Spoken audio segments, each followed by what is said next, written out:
চিন্ময় কৃষ্ণ দাস প্রভু, তিনিও তো ইসকনের একজন সদস্য ছিলেন, ইসকনের ভক্ত। সেই জায়গায় তার মুক্তি না দেওয়াটা ইউনূস প্রশাসনের কাছে এবার কি বুমেরাং হবে?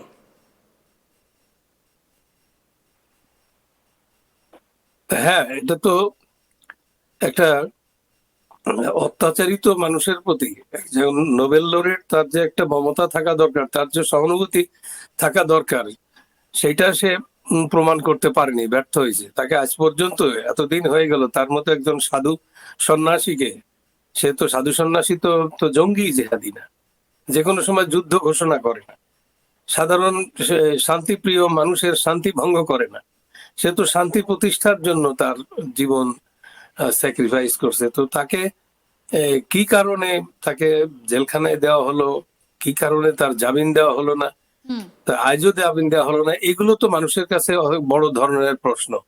আর আপনি যে কথাটা বলছিলেন যে যে দীর্ঘদিনের যে ইসকন, আমার মনে হয় না পশ্চিমাদের যে ইসকনের সমর্থক বলে যে সে ইসকনের এই পক্ষে থাকবে, এইটা এমনি তো সাধারণ মানুষের, নিগৃহীত, বঞ্চিত, নিপীড়িত মানুষের পাশেই থাকার কথা এদের। তো ইসকনের ভক্ত হিসেবে তাদের একটা মমত্ব অবশ্যই আছে, কিন্তু তারা আইনের বাইরে না, তারা তো আইনটাকেই সব জায়গায় করতে চায়। তো বাংলাদেশে তো আইন ভায়োলেট হচ্ছে ভয়াবহ ভাবে।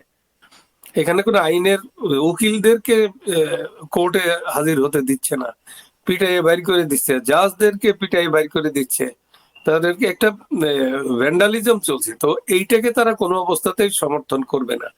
তাদের এটা অলরেডি এস্টাবলিশড হয়ে গেছে যে বাংলাদেশে কি হচ্ছে।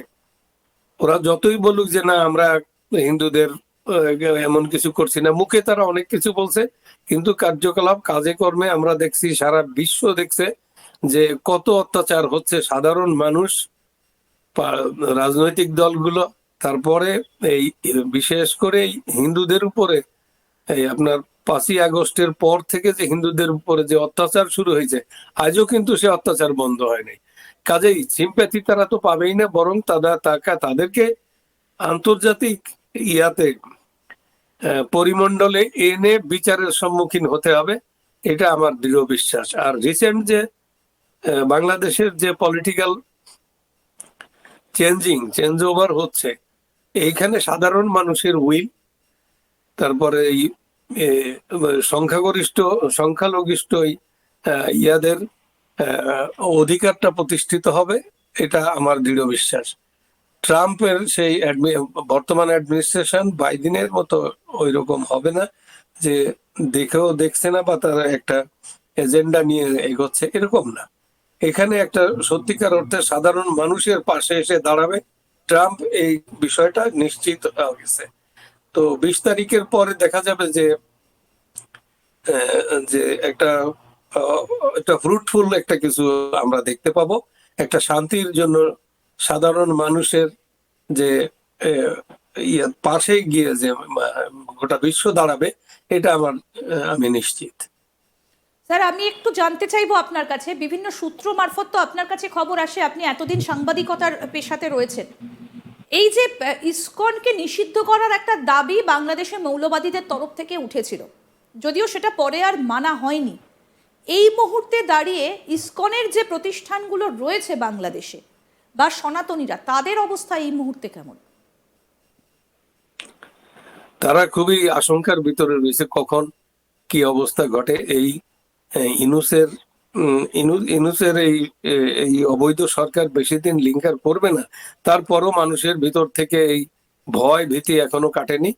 তারা যে কোনো মুহূর্তে, যে কোনো ধরনের, শুধু ইসকন না, শুধু হিন্দু না, যে কোনো মুহূর্তে যে কোনো ধরনের স্বাধীনতার পক্ষের লোক এবং সাধারণ মানুষ যারা আইনের শাসন চায়, তাদের উপরে যে নেমে আসতে পারে খড়গ যে কোনো মুহূর্তে, এবং ওরা যাওয়ার বিদায়ের কালে কি করবে এটা নিয়ে বড় ধরনের শঙ্কার খবর আমি পেয়েছি, বিভিন্ন সূত্রে পেয়েছি। সাধারণ মানুষও এখন ভীত সন্ত্রস্ত যে ওরা কি করে বসে। ওরা তো যুদ্ধ জঙ্গি জিহাদি, ওরা তো মানুষের জীবন নিয়ে খেলাধুলা করে। এই জন্য একটা ভয়াবহ শঙ্কা ওখানে বিরাজ করছে বাংলাদেশে। বাংলাদেশের বিশিষ্ট সাংবাদিক শরীফ শাহাবুদ্দিন এই মুহূর্তে আমাদের সঙ্গে সরাসরি রয়েছেন। স্যার, মোহাম্মদ ইউনূস কি বুঝতে পারছেন যে তার হাতে সময় আস্তে আস্তে কমে আসছে?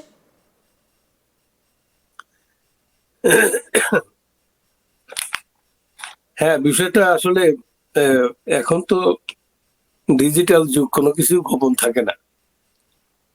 যে বিভিন্ন ধরনের কূটনৈতিক তৎপরতা চলছে, ইউনূসকে উদ্ধার করার ব্যবস্থা চলছে একদিকে, আর একদিকে তার জঙ্গিরা যেভাবে এগিয়ে চলছে, এই উদ্ধার প্রক্রিয়া কিভাবে হবে, তাকে সেফ এক্সিট কিভাবে দেওয়া হবে, এটা নিয়ে আছে বিভিন্ন ধরনের, এখনো সেই কূটনৈতিক তৎপরতা চলছে, চলতেই থাকবে।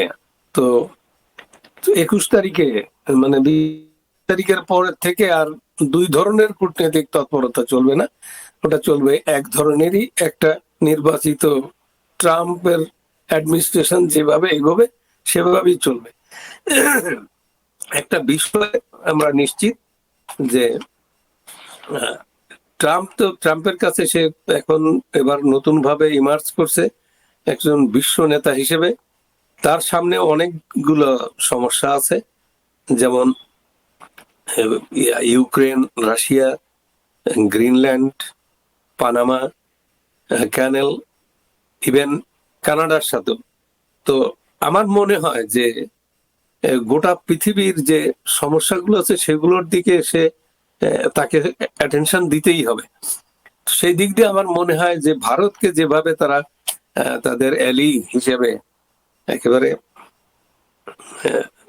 একেবারে মানে কনফার্ম অ্যালি হিসেবে যেভাবে নিয়েছে, এই সারা পৃথিবীতে গণতন্ত্র এবং আইনের শাসন, শান্তি এগুলো প্রতিষ্ঠার জন্য আমার মনে হয় আমেরিকার একটা ফর্মুলা তৈরি করে দিয়ে তারা এখানে একটা সুন্দর প্রতিষ্ঠার জন্য যে জঙ্গল টাইপের যে জঙ্গি জিহাদি তৎপরতা পাকিস্তানের সহযোগিতা এখানে হচ্ছে, তার বিরুদ্ধে একটা কনফার্ম এবং কার্যকর ব্যবস্থা এখানে আসবে। এবং এটা যত তাড়াতাড়ি পার্টিগুলো বুঝতে পারে তত বিষয়টা সহজ হবে। যারা যে অফেন্সিভে আছে তারা যদি বুঝতে পারে যে না, পৃথিবী থেকে তারা শেষ হয়ে গেছে, তাদেরকে এখন পাততাড়ি গুটিয়ে সরে যাওয়া দরকার, ঠিক। তাহলে বিষয়টা সহজ হবে। আর তা নইলে তারা যদি মনে করে কি যে যে মরে গেলেই ক্ষমতা হয়তো আঁকড়ে ধরতে একটা চায়, যদি ক্ষমতা আঁকড়ে ধরতে ক্ষমতা চায় আঁকড়ে, মোহাম্মদ ইউনূস, তাহলে বড় ভুল করবেন। আমি এই জায়গায় দাঁড়িয়ে বড় একটা ভুল, বিষয় বড় জানতে চাই, আপনার তো গ্রাসরুট লেভেল পর্যন্ত, মানে একেবারে খেটে খাওয়া মানুষ যারা প্রত্যেকদিন দিন আনি দিন খায়, তাদের সঙ্গেও আপনাদের যোগাযোগ রয়েছে। এই মুহূর্তে দাঁড়িয়ে চরম একটা অর্থনৈতিক সংকট রয়েছে, বিশ্ব ব্যাংকের কাছ থেকে আরো প্রচুর টাকা